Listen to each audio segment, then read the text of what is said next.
제가 묵었던 곳은 도동항입니다. 1882년 고종 19년 울릉도 개청령을 발표하여 개청민에게 면세 조치를 내리자 사람들이 점점 입도하기 시작하였고, 그때 처음 개청민들이 입도해 보니까 제법 시가지의 모습을 이루고 있어 이곳을 도방청이라고 불렀고, 도방청의 도자와 음이 같은 길도자를 써서 도동이라고 하였습니다. 한편 울릉도의 관문인 울릉여객선 터미널은 2년의 공사를 거쳐 2013년 11월 오픈했고, 이용객의 편의를 위하여 길이 84m의 인도교가 설치돼 터미널 접근이 한층 편해졌습니다. 옥상에는 공원을 조성해 도동항 주변의 멋진 풍경을 즐길 수 있습니다. 도동항 좌우로 해안 산책로가 있는데요, 바다가 바로 보이기 때문에 색다른 경험을 할 수 있습니다.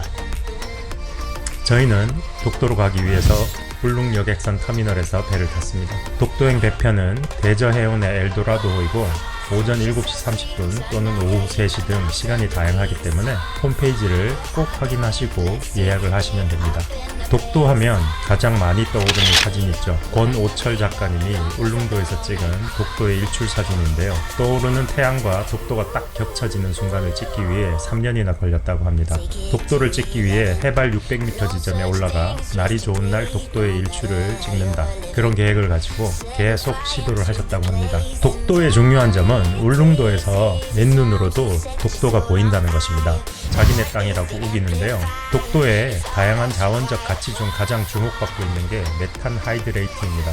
많은 학자들이 이 메탄 하이드레이트 때문에 일본이 계속해서 독도를 자기네 땅이라고 우기면서 영역을 확장하고자 한다라고 얘기를 합니다. 일본이 2006년 동해의 해저지형 탐사를 한다며 한국 영해에 무단으로 침범을 했었습니다. 사실 이를 핑계로 메탄 하이드레이트 매장량을 분석하고 가스 매장량이 많다면 한국이 그 중요성을 모를 때 독도 영유권을 주장하며 천연가스를 차지하기 위한 초석을 마련하고자 한 시발점이라고 일부 학계에서는 분석하고 있습니다.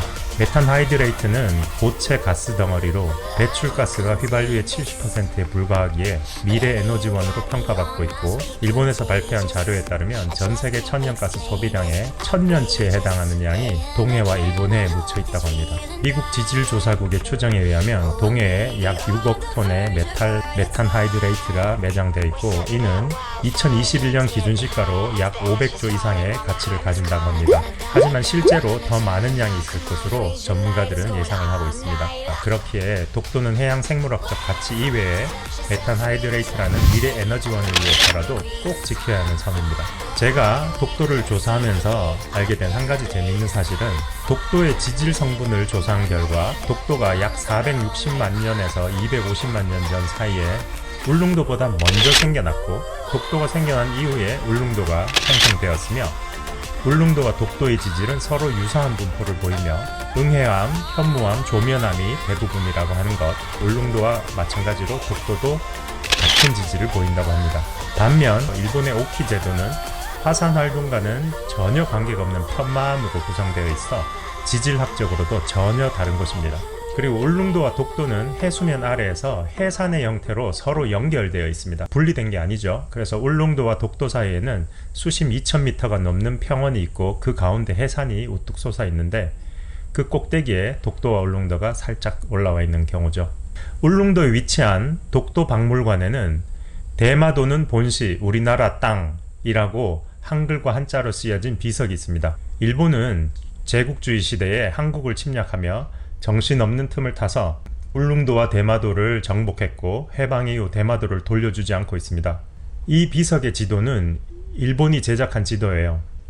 1592년 일본 도요토미 히데요시의 명으로 제작된 조선 팔도 총도라는 지도에 독도는 한국 영토로 표기되어 있고, 임진왜란에 조선을 침략하기 위해 만든 것인데, 여기에는 대마도도 경상도에 포함되어 있습니다. 1830년에 일본이 제작한 조선 국도에도 독도, 대마도가 모두 조선의 영토로 나옵니다.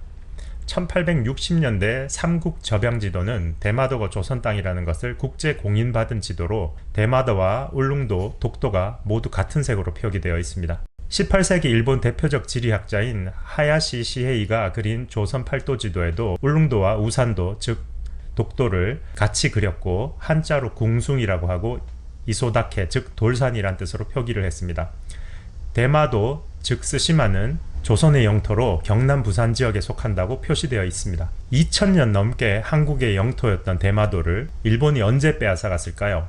바로 제국주의 시대인 1871년, 지금으로부터 약 150년 전입니다. 얼마 되지도 않았습니다. 일방적으로 자신의 영토로 편입시키고 지금까지 돌려주지 않고 있습니다. 카이로 포츠담 선언에서 일본은 불법으로 소유한 지역을 모두 반환하겠다고 했으나 아직까지 이행하지 않고 있습니다. 부산에서도 대마도가 보이죠. 그리고 2021년 스페인의 문재인 대통령께서 방문하셨을 때 스페인 정부가 공개한 가장 오래된 고지도에도 울릉도, 독도, 대마도는 한국 땅이라고 표기되어 있었죠. 대마도를 뺏어가고도 모자라 현대에 와서도 자기들의 땅이라고 일본이 주장하는 이 역사적 현장, 소중한 우리 영토인 독도에 드디어 발을 내디딜 수 있었습니다. 독도다.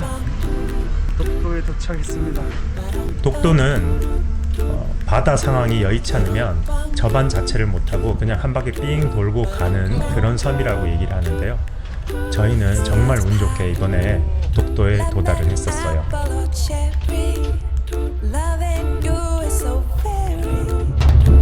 여러분, 독도입니다.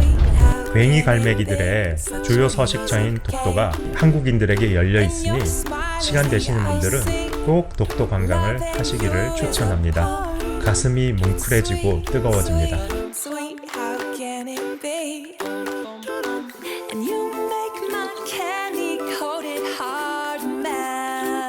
이렇게 위문품으로 경비대 위문품 이렇게 해서 많은 분들이 자비로 드려서 이렇게 여기 근무하시는 분들 간식거리를 보내주는 거고요.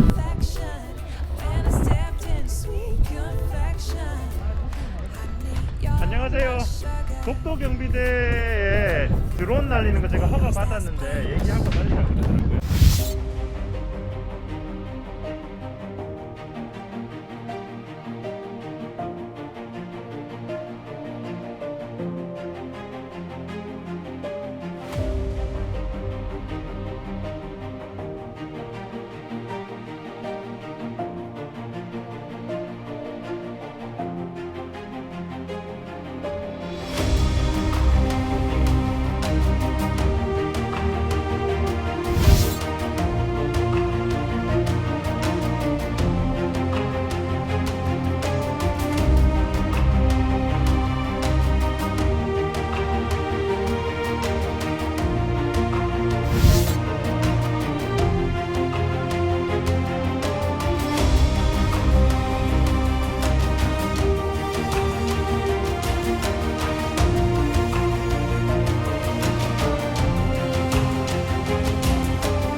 수고하십시오.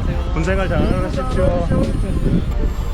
제대 언제입니까? 아, 군인 아니에요. 그냥 경비대예요.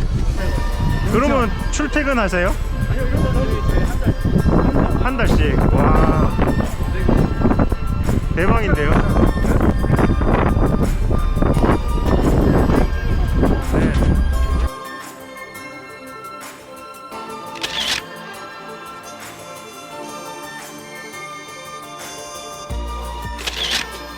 묘목상에 왔습니다. 그래서 산채 산나무 씨앗. 일반 대구에서 육지에서 파는 향나무는 요 색인데, 향나무인데 요런 색이 있어서 하나 샀습니다. 예쁘죠?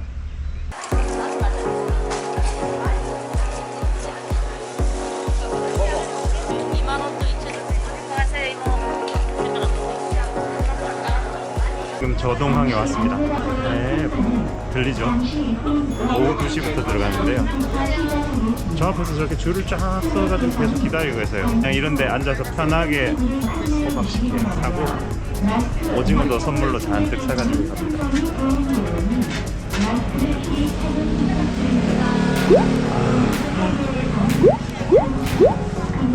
여기서 샀는데, 4호점에서 샀는데 이때까지 먹은 호박식 중에 제일 진한데, 완전 진한데, 어떻게 이렇게 진하지?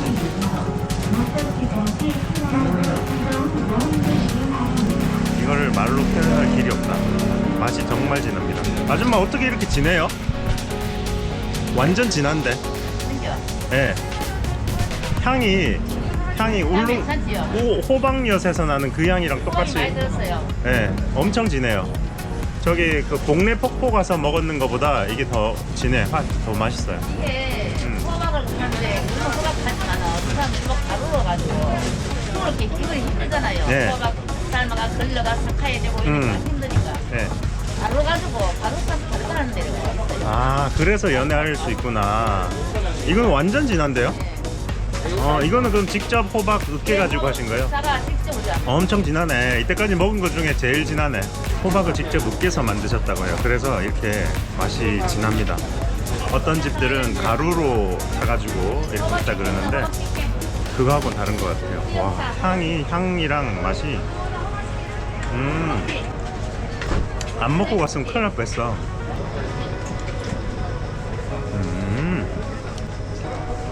대박이다.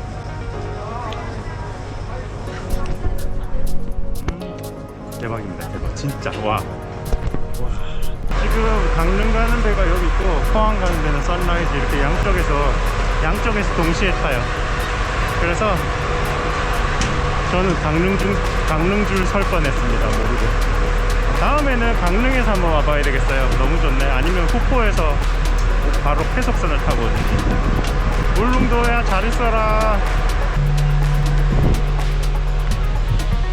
네, 즐거웠던 2박 3일의 울릉도 독도 여행을 마치고 지금 포항에 도착했습니다. 독도새우 맛있는 음식 먹고 체험도 즐기고 굉장히 특별한 독도를 갔다는 거에 대해서 볼거리도 풍부했었고요. 정말 좋은 여행이었던 것 같습니다. 다음에 다른 여행으로 만나뵙길 기대하고 이만 끝내겠습니다. 감사합니다.